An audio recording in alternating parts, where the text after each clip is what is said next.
এরপর আল্লাহ বলছেন তোমরা কার্পণ্যতা করো না। এটা বলে শেষ করব। কৃপণ, কৃপণতা কি? আমরা ভাবি যে কম খরচ করে সে কৃপণ, তা না। ভালো করে বোঝেন। এখানে নির্দিষ্ট কোনো একটা জায়গায় ভ্যানে যেতে গেলে 40 টাকা ভাড়া, 4 জনের 10 টাকা 10 টাকা 10 টাকা 10 টাকা। তা আপনি উঠে বসে আছেন বা কোনো একজন উঠে বসে আছে, আর 30 টাকা দিচ্ছে না। 40 টাকা হলে তো ছেড়ে দিত। এখন ওই লোক আধা ঘন্টা ধরে বসে আছে, পরে আর 1 জন 2 জন করে লোক উঠছে, তারপরে ভ্যানটা চলে গেছে। ওই লোকটাকে আমরা কৃপণ বলতে পারি না। যে লোকটা কত বড় কৃপণ, আধা ঘন্টা ভ্যানে বসেছিল। অনুরূপ ভাবে একজন বাজারে কেনা বেচা করতে গেছে, করতে গিয়ে যে জিনিস, ধরে নেন আপনি 1 কেজি মাছ কিনছেন 400 টাকা কেজি, ওই একই মাছ উনি দরদাম করে 4-5 দোকান ঘুরে ঘুরে 350 টাকাতে কিনছে। ইনাকে কৃপণ বলা যাবে না। কথা কি বুঝতেছেন? ইনি কৃপণ না, ইনি ব্যবসায়িক টেকনিক ব্যবহার করে সব জায়গায়, যাতে কম খরচে করা যায়। আপনি 1 বস্তা চাউল, একই চাউল এক দোকান থেকে কিনলেন 1320 টাকা বা 1520, উনি কিনে নিয়ে আসছে 1500 টাকা দিয়ে। এটা কৃপণ না।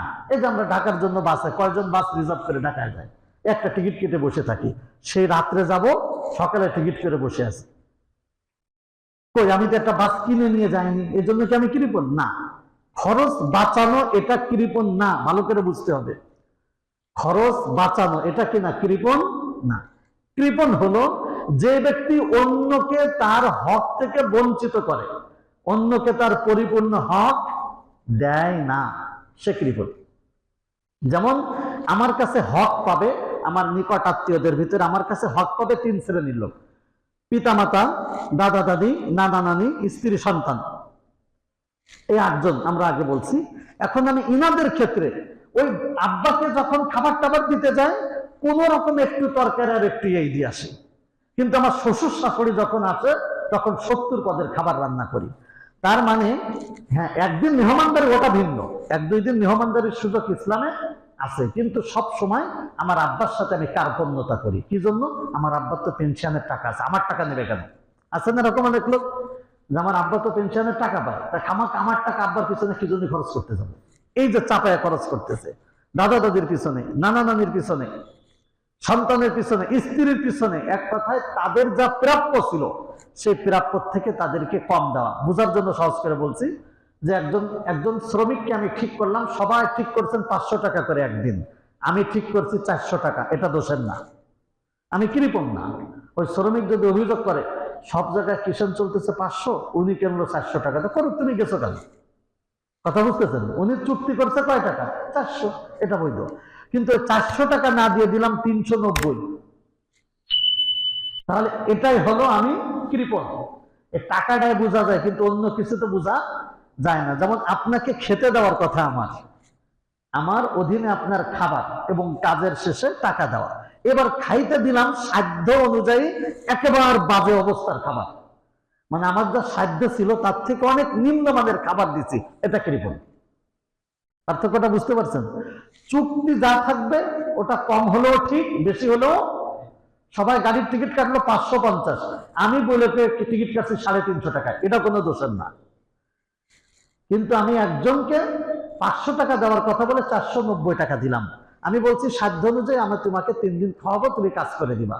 এখন ওর খাবার স্বাভাবিকভাবে খাওয়াইতে গিয়ে আমি আমার সাধ্যের থেকে অনেক ন্যূনতম খাবার তাকে পেশ করলাম, এগুলিকে বলে কার্পণ্যতা। তাহলে 1 নম্বর হচ্ছে আত্মীয় স্বজনের সাথে হক না দিয়ে কার্পণ্যতা করা। 2য় নাম্বারটি হচ্ছে প্রতিবেশী। 2য় নাম্বারটা কি? এখানে আমরা বড় কৃপণ।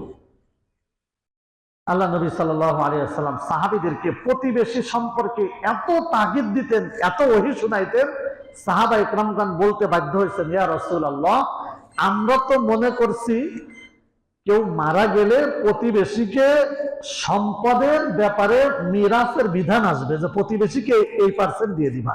আমরা তো আশঙ্কায় ছিলাম বা আশঙ্কায় আছি, যখন ওই মিরাসের বিধান নাজিল হয় ওখানে প্রতিবেশীর নাম আসে নাই। সাহাবা ইকরাম বললেন, ইয়া রাসূলুল্লাহ, আমরা তো ভাবতাম যে প্রতিবেশীর ব্যাপারেও কোনো না কোনো অংশ বরাদ্দ দেওয়া লাগবে। কেন? কারণ আপনি যেভাবে প্রতিবেশীর কথা বলতেন, এমনও বলছেন যে যখন তোমরা খাবার রান্না করো, আমাদের দেশে যেমন প্রত্যেকের বাড়িতে 2-4টা মুরগি থাকে, হাঁস থাকে, আরব দেশে আগে সবার বাড়িতে বকরি থাকতো, ছাগল বকরি এসব। তা সেটা বলতে গিয়ে বলছেন, যদি তুমি বকরির গোশত রান্না করো, যদি সেখানে পরিমাণে অল্প হয় যে অন্যজনকে দেওয়ার সাধ্য তোমার নেই, তাহলে ঝোল বাড়াইয়া দাও, দিয়ে তাকে এক বাটি ঝোল দিয়ে দাও। এখন বলবেন এ দিলে তো মুখে চাইলে মারবে, কখনো নয়। যখন আপনি শুরুর থেকে সম্পর্ক ঠিক রাখবেন, শুরুর থেকে, যেমন আমরা যদি কোনো বন্ধু সে গর্ব করে বলবে যে আমার এই দোস্ত এর সাথে 20 বছরের সম্পর্ক, এত সম্পর্ক, যদি কোনোদিন একটা কলা খাইছে, 2টো কলা কেনার ক্ষমতা নেই, ওটা ভেঙ্গে অর্ধেক আমাকে দিছে, তাহলে এই যে কলা ভেঙ্গে দিয়ে এটা সম্মানের হয়েছে না? যে আমার সাথে এত সম্পর্ক, কোনোদিন একদিন একটা পাউরুটি কিনছে, আমার বলছে খা, আমার কাছে টাকা নেই, বলছে তো অর্ধেক ছিঁড়ে দিছে। তাহলে একটা পাউরুটিও খাওয়াইলাম না, খাওয়াইলাম অর্ধেক। বলছে টাকা ছিল না 2 দোস্ত, ও যে চা খাচ্ছে, আমি বললাম আমারে খাওয়া, কয় দোস্ত টাকা নেই, তুই অর্ধেক খা। তাই 1 কাপ চা আমরা ভাগ করে খাওয়ালো, চটপটি একটা কিনে 2 চামচ দিয়ে খাওয়ালো, আছে না? তাহলে এগুলি প্রতিবেশীর সাথে ষড়যন্ত্র না, তাদেরকে কষ্ট দেওয়া না, এগুলি মুহাব্বত। আল্লাহ রাসূল সাল্লাল্লাহু আলাইহি ওয়াসাল্লাম সেই জায়গা থেকে বলছে যে তোমার প্রতিবেশীকে যদি তুমি কিছু দিতে নাও পারো, তা ঝোল বাড়ায় দিয়ে এক বাটি ঝোল দিয়ে আসো, যাতে সে বলতে পারে এত মুহাব্বত করে আমাকে, যে হয়তো 1-2 টুকরা গোশত ছিল সন্তানদের জন্য বরাদ্দ করছে, ঝোলও আমাকে দিতে সে বাদ দেয় নাই, যেহেতু ঝোল আছে তাও দিয়ে আসছে। এটা কত উচ্চতর কথা, এটা ভাবলি বুঝবেন, এটা শুনে বুঝে আসবে না যে কত উচ্চতর গভীরের অধিকার।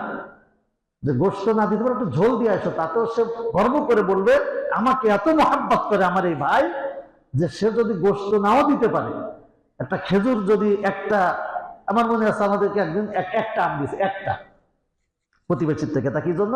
বলছে গাছে যে কটা আম হয়েছে, তো সবাই একটার বেশি দেওয়ার কি নেই, কোনো সুযোগ নেই। তখন আমরা গবেষণা করলাম যে আসলে তো তাই, যে একটা আম ভাগে পাচ্ছি তাই দেওয়ার জন্য তিনি অমুক জায়গা থেকে আসছেন।